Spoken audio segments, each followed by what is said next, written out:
ఉత్తరాదిలో భారీ వర్షాలు కురుస్తున్నాయి. వర్షాలకు జనజీవనం అతలాకుతలమవుతోంది. పలు చోట్ల వరదలు, కొండ చర్యలు విరిగి తీవ్ర ఆస్తి ప్రాణ నష్టం సంభవిస్తోంది. ఇక వర్షాల వల్ల హిమాచల్ ప్రదేశ్లోని 3 జిల్లాలకు చెందిన 45 మంది గల్లంతయ్యారు. వీరి ఆచూకీ ఇంకా దొరకలేదు. శ్రీఖండ్ మహాదేవ్ మార్గంలో సర్భరా, గాన్వి, కుర్బన్ ప్రాంతాల్లో 30 మంది నీటిలో కొట్టుకుపోయారు. వీరి కోసం గాలింపు కొనసాగుతోంది.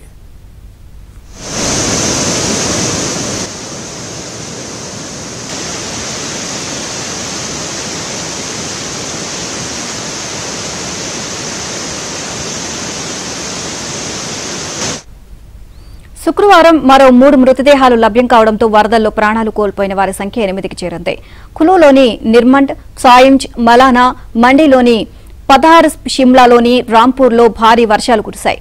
వరదల వల్ల 5గురు చనిపోగా వీరిలో 2 పిల్లలు ఉన్నారు.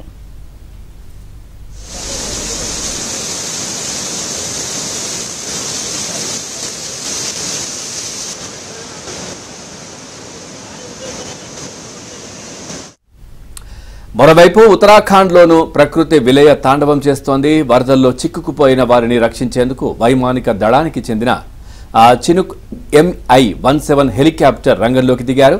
ఇక కేదార్నాథ్ మార్గంలో చిక్కుకున్న 6,980 మందికి పైగా యాత్రికులను రెస్క్యూ సిబ్బంది రక్షించారు.